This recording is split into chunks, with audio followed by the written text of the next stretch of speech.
Hello guys, അപ്പം എല്ലാവർക്കും പുതിയൊരു വീഡിയോയിലേക്ക് സ്വാഗതം. അപ്പോൾ ഇന്നത്തെ വീഡിയോ എന്ന് പറയുന്നത് നമ്മുടെ Bigg boss season 7 first weekend എപ്പിസോഡിനെ പറ്റിയിട്ട് പറയാൻ വേണ്ടിയിട്ടാണ്. അപ്പോൾ എല്ലാവരും ഇന്നലത്തെ വീഡിയോ കണ്ടിട്ടുണ്ടാവുമല്ലോ, ഇന്നലത്തെ ടെലികാസ്റ്റ് കണ്ടിട്ടുണ്ടാവുമല്ലോ, ലാലേട്ടൻ വന്ന ആ ഒരു എപ്പിസോഡ് കണ്ടിട്ടുണ്ടാവും ഞാൻ പ്രതീക്ഷിക്കുന്നു. കാണാത്തവരുണ്ടെങ്കിലും കുഴപ്പമില്ല, നമുക്ക് ഇന്നത്തെ വീഡിയോയിൽ അതിനെപ്പറ്റി ഡിസ്കസ് ചെയ്യാം കേട്ടോ. ആ ഒരു എപ്പിസോഡിനെ പറ്റിയിട്ട്, ഇന്നലത്തെ എപ്പിസോഡിനെ പറ്റിയിട്ട് നമുക്ക് ഡിസ്കസ് ചെയ്യാം. ഇന്നലത്തെ എപ്പിസോഡ് ഭയങ്കര എക്സൈറ്റ്മെൻ്റ് ആയിരുന്നു. കാരണം ഓൾറെഡി പ്രമോസൊക്കെ നല്ല ലേറ്റ് ആയിട്ടാണ് റിലീസായത്. സോ അത് തൊട്ടേ നമുക്ക് ഭയങ്കര എക്സൈറ്റഡ് ആയിരിക്കും ആ ഒരു എപ്പിസോഡ് കാണാൻ വേണ്ടിയിട്ട്. അപ്പോൾ ഞാനും അതുപോലെ തന്നെ ഭയങ്കര എക്സൈറ്റഡ് ആയിരുന്നു. സോ കണ്ടപ്പോൾ കുറച്ച് സാറ്റിസ്ഫാക്ഷനും തോന്നിയിട്ടുണ്ടായിരുന്നു കേട്ടോ. ആ എപ്പിസോഡ് കഴിഞ്ഞപ്പോൾ നല്ലൊരു മനസ്സിനൊരു സമാധാനം, എന്തൊരു ഇതൊക്കെ ഫീൽ ചെയ്തിട്ടുണ്ടായിരുന്നു. കാരണം അത്രയ്ക്കും നല്ലൊരു എപ്പിസോഡായിരുന്നു കേട്ടോ. സാധാരണ പറഞ്ഞ പോലെ കൂളായിട്ടല്ല, കുറേ കാര്യങ്ങൾ ഹാർഷായിട്ട് ഫേസ് ചെയ്ത് നോക്കി തന്നെ പറഞ്ഞിട്ടുണ്ട് ലാലേട്ടൻ. അപ്പോൾ അതുകൊണ്ട് തന്നെ ആൾക്കാർക്ക് അല്ലെങ്കിൽ അവിടുത്തെ കണ്ടസ്റ്റൻസിന് ഒരുവിധം കാര്യങ്ങളൊക്കെ പിടികിട്ടിയിട്ടുണ്ട്. പിന്നെ നമുക്കിപ്പം അതിനുശേഷമുള്ള ലൈവ് കാണാൻ പറ്റാത്തത് കൊണ്ട് തന്നെ അവരുടെ മനസ്സിലെ കാര്യങ്ങൾ നമുക്കൊന്നും അറിയാൻ പറ്റുന്നില്ല. അതായത് അവരെന്താണ് ഇതിനെപ്പറ്റി ചിന്തിക്കുന്നതെന്നൊന്നും നമുക്ക് അറിയാൻ പറ്റുന്നില്ല. സോ നമുക്ക് എന്തായാലും വെയിറ്റ് ചെയ്യാം. നാളത്തെ ടെലികാസ്റ്റ്, അതായത് ഇന്നത്തെ നമ്മുടെ ടെലികാസ്റ്റൂടെ കഴിഞ്ഞതിന് ശേഷം നമുക്ക് ലൈവ് കാണാൻ പറ്റും. സോ അത് കഴിയുമ്പോഴായിരിക്കും നമുക്ക് റിയൽ എല്ലാവരുടെയും ഫേസ് ഇനിയും പൊളിഞ്ഞുകൊണ്ടിരിക്കുക. കാരണം അത്രയ്ക്ക് നല്ല റിവീലിംഗ് ആയിരുന്നു കേട്ടോ ഇന്നലത്തെ എപ്പിസോഡ് എന്ന് പറയുന്നത്. അപ്പോൾ നമുക്ക് ഫസ്റ്റ് തൊട്ട് സ്റ്റാർട്ട് ചെയ്യാം. ഫസ്റ്റത്തെ ഇഷ്യൂ എന്ന് പറഞ്ഞത് നേരെ അക്ബറിനിട്ടായിരുന്നു കൊടുത്തിരുന്നത് കേട്ടോ. ഫസ്റ്റ് തന്നെ ആ ഒരു ഓമനപ്പേര് എന്ന് പറയുന്ന ടാസ്കിനെ ചൊല്ലിയിട്ടാണ് ഫസ്റ്റ് തന്നെ ലാലേട്ടൻ സ്റ്റാർട്ട് ചെയ്തത്. അപ്പം ആ ഒരു ഓമനപ്പേര് എന്ന് പറയുന്ന സെക്ഷൻ, അതായത് ഒരു മോർണിംഗ് ടാസ്ക് ആയിരുന്നു, ഒരു ഫൺ ടാസ്ക് ആണ്. അപ്പോൾ ആ ടാസ്കിനിടയിൽ ഒരാളെ ഇത്രയും വൃത്തികെട്ട ഒരു പേര്, അതായത് സെപ്റ്റിക് ടാങ്ക് എന്ന് രേണു സുധീനെ വിളിച്ച ആ ഒരു വിഷയത്തിൽ അക്ബറിന് നേരെ നന്നായിട്ട് തന്നെ ലാലേട്ടൻ പ്രതികരിച്ചിട്ടുണ്ടായിരുന്നു. എന്തിനാണ് അങ്ങനെ ഒരു പേര്, എത്രയോ ഓമനപ്പേരിടാം, സോ ഇത്രയും വൃത്തികെട്ടൊരു പേരിടേണ്ട ആവശ്യം ഉണ്ടായിരുന്നോ എന്ന് അക്ബറിനോട് ചോദിക്കുന്നുണ്ട്. അപ്പോൾ അക്ബർ പറയുന്നതെന്ന് വെച്ച് കഴിഞ്ഞാൽ ഇത്രയും പേര് ബാക്കി എല്ലാവരും ഇതിനെക്കാട്ടിലും വൃത്തികെട്ട പേരിട്ടിട്ടുണ്ട്. സോ ഈ ഒരു പേരിനെക്കാട്ടിലും വൃത്തികെട്ട പേര് ഇട്ടിട്ടുണ്ട് എന്ന് ലാലേട്ടനോട് പറയുന്നുണ്ട്. അപ്പം ലാലേട്ടൻ പറയുന്നുണ്ട്, അങ്ങനെ മറ്റുള്ളവർ പറയുന്ന, അല്ലെങ്കിൽ മറ്റുള്ളവരിടുന്ന പേര് നോക്കിയിട്ടാണോ, അല്ലെങ്കിൽ മറ്റുള്ളവരെ നോക്കണ്ട, സ്വന്തം വ്യക്തിത്വം കളഞ്ഞിട്ട് അങ്ങനെ ഒരു പേരിടണം ആയിരുന്നോ എന്ന് ചോദിക്കുന്നുണ്ട്. അപ്പോൾ അക്ബറിന് ഏറെക്കുറെ കാര്യങ്ങൾ പിടികിട്ടി. ഔട്ട്സൈഡ് അല്ലെങ്കിൽ പുറത്ത് ആൾക്കൊരു നെഗറ്റീവ് ഇമേജ് ഇതിനെ ചൊല്ലി ഉണ്ടായിട്ടുണ്ട് എന്ന് പറയുന്ന ചെറിയൊരു ക്ലൂ എങ്കിലും അക്ബറിന് കിട്ടിയിട്ടുണ്ടാവും. അപ്പോൾ എന്തായാലും അത് അയാൾക്ക് ഹെൽപ്പേ ചെയ്യുന്നുള്ളൂ, അതായത് ഇനി ഹെൽപ്പേ ചെയ്യുള്ളൂ. കാരണം അടുത്ത വീക്ക് മൊത്തം രേണു സുധീനെ കൊണ്ട് തിരിച്ച് നല്ല ആള് എന്ന് പറയിപ്പിക്കണം. അതാണ് അക്ബറിന് കിട്ടിയ പണിഷ്മെൻ്റ് കേട്ടോ ഇതിൻ്റെ ഭാഗമായിട്ട്. അപ്പോൾ എന്തായാലും അത് പറയിപ്പിക്കുമ്പോൾ കുറച്ച് വോട്ടൊക്കെ, അല്ലെങ്കിൽ കുറച്ച് ഒരു പോസിറ്റീവ് അക്ബറിന് ചിലപ്പോൾ വരാതിരിക്കാൻ അറിയാൻ പാടില്ല. എന്തായാലും അത് നമുക്ക് കാത്തിരുന്ന് കാണേണ്ടതാണ്. അപ്പോൾ എന്തായാലും ഒരു ഓമനപ്പേര് ടാസ്ക് എന്ന് പറഞ്ഞ് ഉണ്ടായ ഒരു വലിയ ഇഷ്യൂസാണ് പുറത്ത്. വേറൊരു ഇഷ്യൂ ഉണ്ടായത്, അനീഷിനെ ആദില നൂറ ഒരു പേരിട്ട് വിളിക്കുന്നുണ്ട്. ആ ഒരു പേര് അത്രയും വൃത്തികെട്ടൊരു പേരാണ് ആൾ വിളിക്കുന്നത്. സോ അവർ വിളിക്കുന്ന ആ പേരിനെയും മോഹൻലാൽ ചോദ്യം ചെയ്യുന്നുണ്ട് കേട്ടോ, ലാലേട്ടൻ ചോദ്യം ചെയ്യുന്നുണ്ട്.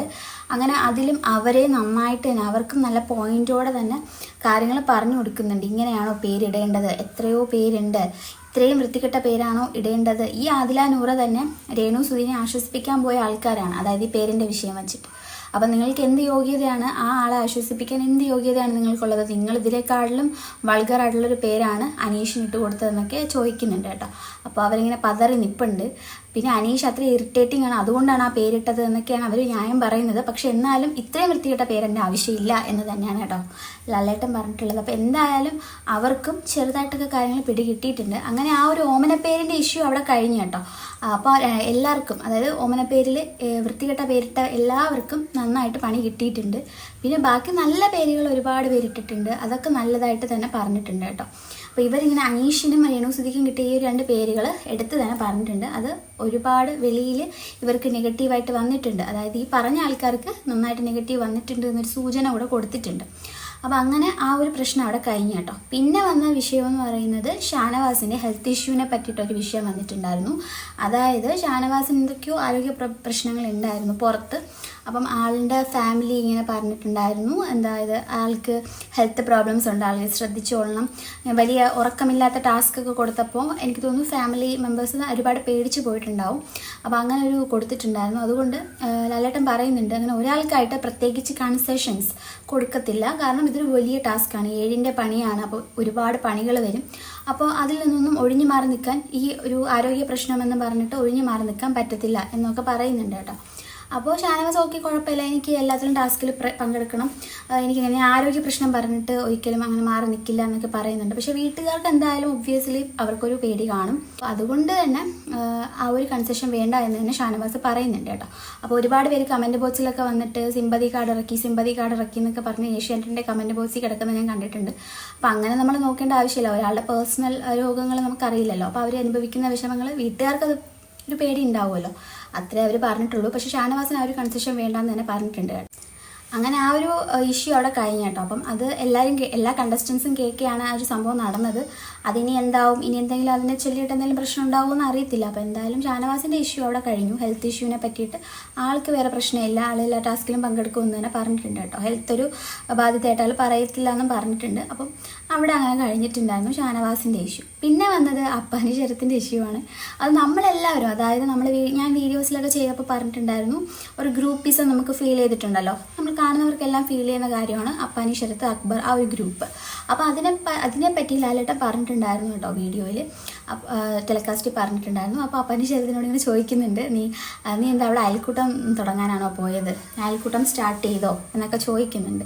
പിന്നെ അക്ബറും അതുപോലെ അപ്പാനി ശരത്തുമാണ് ടീമായിട്ടിരിക്കുന്നത്. പക്ഷേ അപ്പാനി ശരത്ത് പറയുന്നു, നമ്മളല്ല ടീം, ഇവിടെ കുറേ പെണ്ണുങ്ങളുണ്ട്, അവരാണ് കുറേ ടീം ഉണ്ടാക്കി വെച്ചുകൊണ്ടിരിക്കുന്നത്, നമ്മളിവിടെ ടീമൊന്നുമല്ല, ഈ പെണ്ണുങ്ങൾ കുറേ ടീം ഉണ്ടാക്കി വെച്ചേക്കുന്നതുകൊണ്ടാണ് നമ്മളിങ്ങനെ ഒരു ടീമാണെന്ന പോലെ തോന്നുന്നത് എന്നൊക്കെ അപ്പാനി ശരത്ത് പറയുന്നുണ്ട്. പക്ഷെ ആൾക്ക് അറിയില്ല എന്ന് തോന്നുന്നു, ആളൊരു ഗ്രൂപ്പ് അവിടെ ഉണ്ടാക്കിയിട്ടുണ്ട്, അത് ഉറപ്പായിട്ടുള്ള കാര്യമാണ്. അക്ബറും അപ്പാനി ശരത്ത് എന്ന് പറയുന്ന ഒരു അയൽക്കൂട്ടം ടീം തന്നെയാണ്. അവരവിടെ ഇരുന്ന് ഒരുപാട് പ്ലാൻസ് ഉണ്ടാക്കുന്നുണ്ട്, ഒരുപാട് കാര്യങ്ങൾ ഇങ്ങനെ എക്സിക്യൂട്ട് ചെയ്യാൻ ആഗ്രഹിക്കുന്നുണ്ട്. അതൊക്കെ നമ്മൾ കാണുന്നതാണ്, പ്രേക്ഷകരായ നമ്മൾ കാണുന്നതാണ്. പക്ഷേ ആൾക്ക് അത് ഇപ്പോഴും ബോധ്യപ്പെട്ടിട്ടില്ല. ആളിപ്പോഴും പറയുന്നത് നമ്മളുടെ ഗ്രൂപ്പൊന്നുമല്ല, നമ്മളിവിടെ ഇൻഡിവിജ്വലായിട്ടാണ് കളിക്കുന്നത്. അതുപോലെ തന്നെ അക്ബറും പറയുന്നുണ്ട്, ഞാനിവിടെ ഗ്രൂപ്പായിട്ടൊന്നുമല്ല നിൽക്കുന്നത്, ഞാൻ ഒറ്റയ്ക്കാണ് കളിക്കുന്നത്, മറ്റേതാണ് കളിക്കുന്നത് എന്നൊക്കെ പറയുന്നുണ്ട്. അപ്പം അതിനിടയിൽ മുൻഷി രഞ്ജിത്തിൻ്റെ ഒരു നല്ലൊരു സ്റ്റേറ്റ്മെൻറ്റ് ആൾ പറയുന്നുണ്ട് കേട്ടോ. എന്താണെന്ന് വെച്ചിട്ടുണ്ടെങ്കിൽ അപ്പാനി ശരത്ത് ജയിലായ ടൈമിൽ അക്ബറിൻ്റെ അനക്കം പോലും ഇല്ലായിരുന്നു, അക്ബർ ഒരു മൂലയ്ക്കാണ് പോയിരുന്നതെന്ന് പറയുന്നുണ്ട്. അപ്പം അതുവരെ അക്ബറും അപ്പാനിയും പുറത്തുണ്ടായിരുന്നപ്പോൾ അവർ രണ്ടുപേരും ഭയങ്കര പ്ലാനിങ്ങും കുതന്ത്രങ്ങളും ഉണ്ടാക്കുകയോ അതൊക്കെയായിരുന്നു. പക്ഷേ അപ്പാനി ശരത്ത് ജയിലിൻ്റെ അകത്തായപ്പോഴത്തേക്കും രണ്ടുപേരും രണ്ടറ്റത്തായി, അതായത് അപ്പാനി ശരത്ത് ഇല്ലല്ലോ, അങ്ങനെ അക്ബർ ഒരു മൂലയ്ക്ക് ചടഞ്ഞുകൂടി ഇരിക്കുന്നു എന്നൊക്കെ പറഞ്ഞിട്ടുണ്ട് കേട്ടോ. അപ്പോൾ അതിൽ തന്നെ ഗ്രൂപ്പിസം എന്താണെന്ന് പുറത്ത് വന്നിട്ടുണ്ട്. അങ്ങനെ അവരുടെ ഗ്രൂപ്പിസവും പൊളിഞ്ഞിട്ടുണ്ട്. അപ്പം അതിനെ പറ്റിയിട്ടും ലാലേട്ടൻ പറഞ്ഞതുകൊണ്ട് തന്നെ അവർ ഈ ആഴ്ച തൊട്ട് എന്താവും മാറ്റം അവർക്ക് വരാൻ പോകുന്നത് നമുക്ക് നോക്കി തന്നെ കാണാം കേട്ടോ. അപ്പോൾ അങ്ങനെ പറഞ്ഞിട്ടുണ്ട് കേട്ടോ. പിന്നെ ഇതിനിടയിൽ അപ്പാനി ശരത്ത് അനീഷിനിട്ട് കൊട്ടാനൊക്കെ ശ്രമിച്ചിട്ടുണ്ട്. ഈ ഒരു ഇതിൻ്റെ ഇടയിൽ, ഈ ഒരു നടക്കുന്നതിൻ്റെ ഇടയിൽ കൂടെയൊക്കെ അനീഷിനിട്ട് കൊട്ടാനൊക്കെ ശ്രമിച്ചിട്ടുണ്ട്. അപ്പം ലാലേട്ടൻ വഴക്കൊക്കെ കൊടുത്തു കേട്ടോ. അപ്പോൾ അതൊക്കെ നമുക്ക് പ്രേക്ഷകർ പറയാൻ ആഗ്രഹിക്കുന്ന പല കാര്യങ്ങൾ ലാലേട്ടൻ ഇന്നലത്തെ എപ്പിസോഡിൽ പറഞ്ഞിട്ടുണ്ട്. സോ അതുകൊണ്ട് തന്നെ നമ്മൾ ആഗ്രഹിച്ച ആ ഒരു പഴയ ആ ഒരു വൈബ് എത്തിയിട്ടുണ്ട് ബിഗ് ബോസിൽ. പണ്ടത്തെ പോലെ കൂളായിട്ടെല്ലാം കുറ്റം ചെയ്യുന്നവരെല്ലാം ഒന്നും പറയാതെ വിടണ ഒരു ഏർപ്പാട് ഇപ്പോൾ ഇല്ല. അപ്പോൾ എല്ലാവർക്കും നേരിട്ട് തന്നെ പണി കൊടുത്തിട്ടുണ്ട് കേട്ടോ. അപ്പോൾ അടുത്ത ഇഷ്യൂ നമുക്ക് പറഞ്ഞാലോ, നമ്മൾ കൂടുതൽ ഞാൻ ലാഗ് എടുപ്പിക്കുന്നില്ല, കാരണം ഒരു കാര്യം പറഞ്ഞ് ഇങ്ങനെ ലാഗ് എടുപ്പിക്കുന്നില്ല. നമുക്ക് അടുത്ത ഇഷ്യൂവിലോട്ട് പോകാം. അപ്പോൾ അടുത്ത ഇഷ്യൂ എന്ന് പറയുന്നത് രേണുസുധിയുടെ ഇഷ്യൂ ആയിരുന്നു. അതായത് രേണുസുധി ഒരു വീഡിയോ ഓൾറെഡി ആളുടെ യൂട്യൂബ് ചാനലിലൊക്കെ പോസ്റ്റ് ചെയ്തിട്ടുണ്ടായിരുന്നു. അതായത് ഫസ്റ്റ് നോമിനേഷന് വരുവാണ്, അപ്പം എല്ലാവരുടെയും സപ്പോർട്ട് വേണം എന്നൊക്കെ പറഞ്ഞിട്ടൊരു വീഡിയോ ചെയ്തിട്ടുണ്ടായിരുന്നു. അപ്പം ആ ഒരു വീഡിയോ വെച്ചിട്ട് നന്നായിട്ടൊരു പണി കൊടുത്തിട്ടുണ്ടായിരുന്നു രേണുസുധിക്ക്. അപ്പോൾ ആൾ ക്ഷമയൊക്കെ ചോദിക്കുന്നുണ്ട്, അങ്ങനെ ചെയ്യാൻ പാടില്ലായിരുന്നു, തെറ്റ് പറ്റിപ്പോയി എന്നൊക്കെ പറഞ്ഞിട്ടുണ്ട്. അപ്പോൾ ആളിത് ഷൂട്ട്, അതായത് ഈ ഒരു ബിഗ് ബോസിൽ പോകുന്നതിൻ്റെ ആ ഒരു ദിവസമാണ് ആളിത് ഷൂട്ട് ചെയ്ത് വെച്ചത്. അതായത് ആൾക്ക് ഉറപ്പുണ്ടായിരുന്നു ഫസ്റ്റ് എലിമിനേഷനിൽ, അതായത് ഫസ്റ്റ് നോമിനേഷനിൽ എന്തായാലും താൻ വരുമെന്നൊരു ഉറപ്പ് ആൾക്കുണ്ടായിരുന്നു. അതുകൊണ്ട് നേരത്തെ മുൻകൂട്ടി വീഡിയോ ഷൂട്ട് ചെയ്ത് വെച്ചിട്ടുണ്ടായിരുന്നു എന്ന് പറയുന്നുണ്ട് കേട്ടോ. അപ്പോൾ പിന്നെ ഈ എപ്പിസോഡ് കഴിഞ്ഞതിന് ശേഷം, അതായത് ലാലേട്ടൻ പോയതിന് ശേഷം ആൾ ക്യാമറയുടെ മുന്നിൽ വന്ന് പറയുന്നുണ്ട്, ക്ഷമ ചോദിക്കുന്നു എല്ലാവരോടും.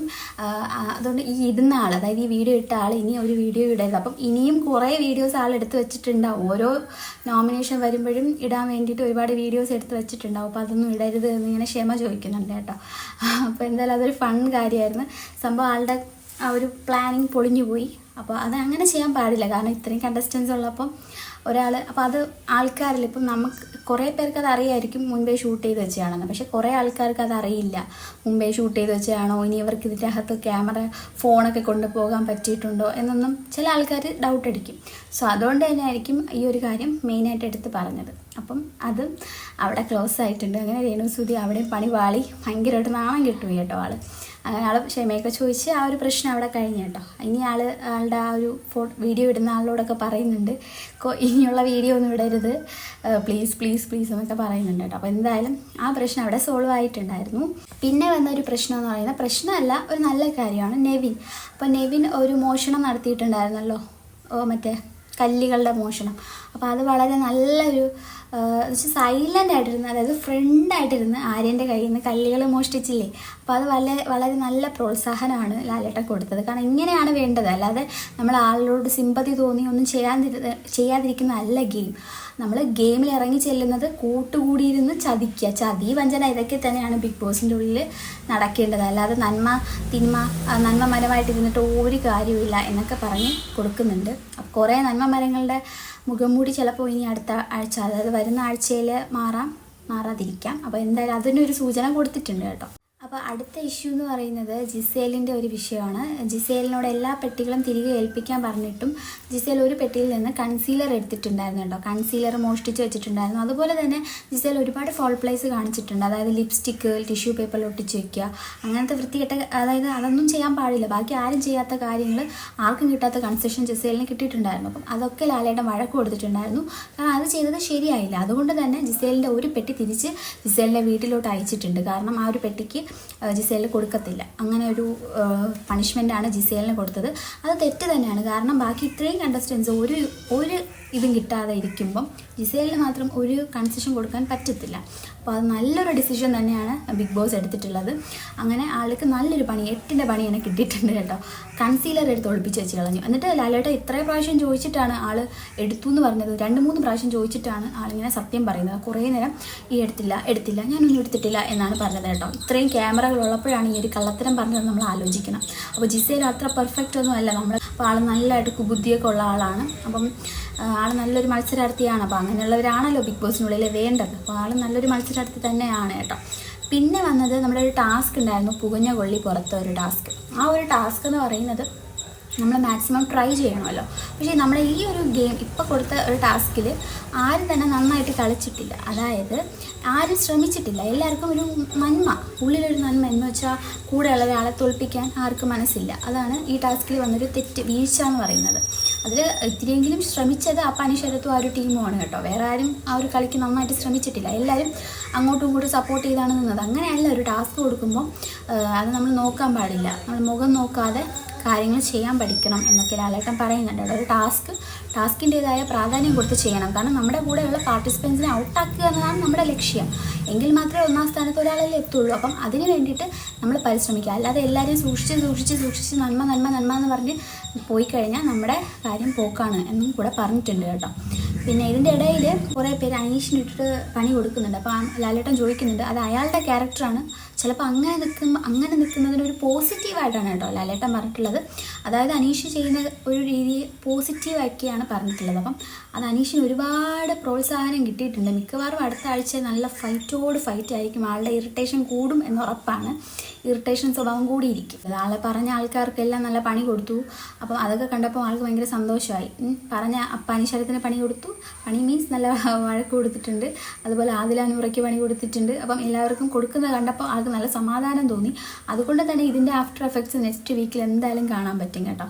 മിക്കവാറും കുറേ പേര് ഇയാൾക്ക് സപ്പോർട്ടായിട്ട് വരും. അതായത് ഈ ഉള്ളിലുള്ള ആൾക്കാർ തന്നെ കുറേ പേര് ഇയാളെ കൂടെ ചാഞ്ഞ് നിൽക്കാൻ സാധ്യതയുണ്ട്. അപ്പം അതൊക്കെ നമുക്ക് വരെ കാണാൻ പറ്റും കേട്ടോ, ചേഞ്ചസ്.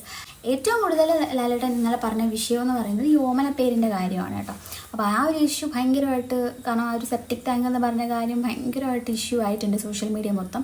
അപ്പോൾ അതിനെ പറ്റിയിട്ട് തന്നെയാണ് കൂടുതൽ കാര്യവും പറഞ്ഞിട്ടുള്ളത്. അപ്പോൾ വേറെ ഒന്നും പ്രത്യേകിച്ച് നമ്മുടെ ഇന്നലത്തെ എപ്പിസോഡിൽ എവിക്ഷൻ ഒന്നും നടന്നില്ല. ഇന്നത്തെ എപ്പിസോഡ്, അതായത് ഞായറാഴ്ചത്തെ സൺഡേ എപ്പിസോഡിലായിരിക്കും എവിക്ഷൻ. പിന്നെ ഇനി എവിക്ഷൻ ഉണ്ടോ ഇല്ലയെന്നൊന്നും ഉറപ്പില്ല. സോ നമുക്ക് എന്തായാലും let's wait and watch big boss season 7 Sunday episode. Evict ആവുമോ, എവിക്റ്റ് ആവില്ലേ, ചിലപ്പോൾ ഒരാഴ്ചത്തേക്ക് ഒരു കൺസെഷൻ കൊടുക്കുമോ, ട്രയൽ പോലെ, അറിഞ്ഞുകൂടാ. എന്തായാലും നമുക്ക് വെയിറ്റ് ചെയ്ത് കണ്ടിട്ട് ബാക്കി റിവ്യൂ ഇടാം കേട്ടോ. അപ്പം ഇന്ന് പിന്നെ ലൈവ് ഒന്നുമില്ല, അതുകൊണ്ട് വേറൊരു അപ്ഡേറ്റ്സും തരാനില്ല. പിന്നെ എന്തെങ്കിലും അപ്ഡേറ്റ്സ് ഉണ്ടെങ്കിൽ ഞാൻ വീഡിയോ ചെയ്യാം കേട്ടോ. അപ്പോൾ നിങ്ങൾക്ക് ചാനൽ ആദ്യമായിട്ടാണ് കാണുന്നതെങ്കിൽ ജസ്റ്റ് ഒന്ന് സബ്സ്ക്രൈബ് ചെയ്ത് സപ്പോർട്ട് ചെയ്യുക. അതുപോലെ വീഡിയോ ഇഷ്ടമായാലൊന്ന് ലൈക്ക് ചെയ്ത് സപ്പോർട്ട് ചെയ്യുക. അപ്പോൾ ഇത്രയേ ഉള്ളൂ. നിങ്ങളുടെ ഫേവറേറ്റ് കണ്ടസ്റ്റൻറ്റിനെ ഇപ്പം തന്നെ കമൻറ്റ് ചെയ്യാം കേട്ടോ. അപ്പോൾ ഇത്രയേ ഉള്ളൂ. ബൈ.